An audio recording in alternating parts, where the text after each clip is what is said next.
You see a car advertised. It appears to be the very one you want. The right size, the right model, mileage looks good, the right price.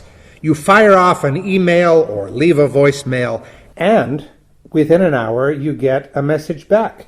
Yes, you can see the car, but no, you can't drop by and see it. I will come to you tonight. What gives? Why the wait? Why nighttime? Doesn't this sound dodgy? You probably should be suspicious. A nighttime meeting at your front door? A darkened street corner in some public space? Really? You start to wonder that maybe this person is trying to sell you something that doesn't belong to him. You know what belongs to you, your movable and immovable goods. You'd call these your property. You might have a list of these things stapled to your insurance policy. Secondly, there are those things which you don't own, but which are nonetheless your baby.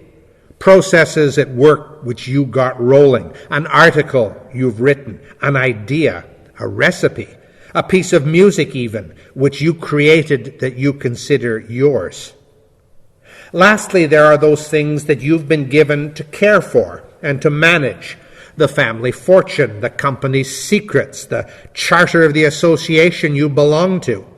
Whether any of these things belongs to you or not, you still have some sense of ownership over them.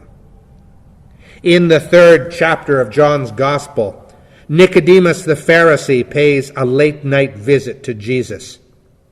He'd know better than to say that he was an owner of Israel's religious tradition.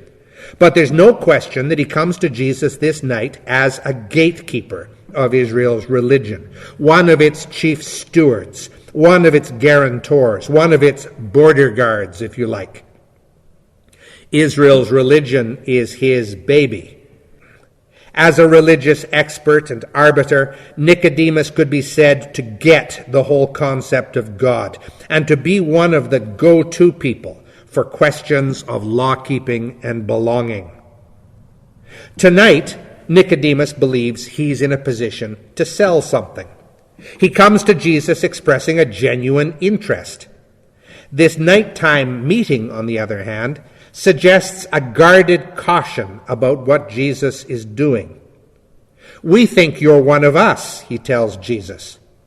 God must clearly be on your side, given what's happening around you in your ministry.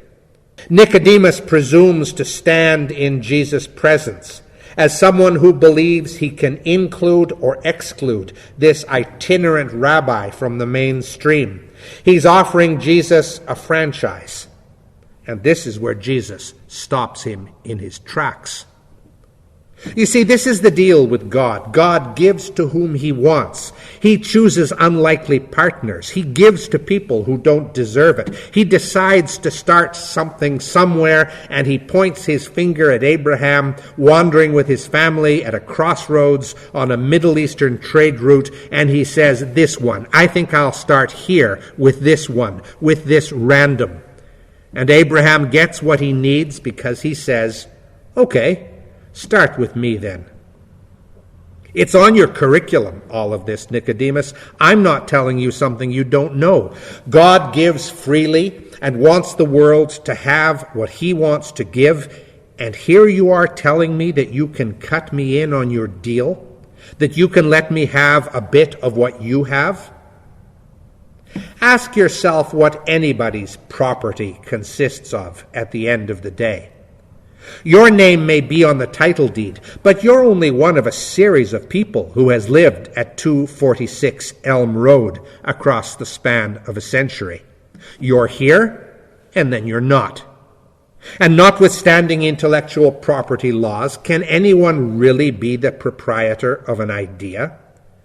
Our conceptions of ownership don't survive a steady gaze, not when we are just dust in the wind. God crosses the centuries. Nicodemus must know that. The Spirit of God moves here and there. God speaks to whom he wishes. Our drawing of circles around ourselves and our communities, our dividing up of religious resources, and our proprietary attitude towards the story of God prevents us from being willing participants in the process ourselves and holds others back from being included.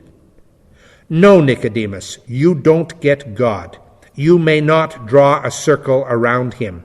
He's not your possession or something which you claim in the name of your tribe or the nation or your collection of right-thinking friends. We are not proprietors of God's Spirit.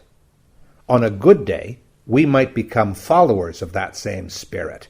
We do not get God. If anything, God gets us.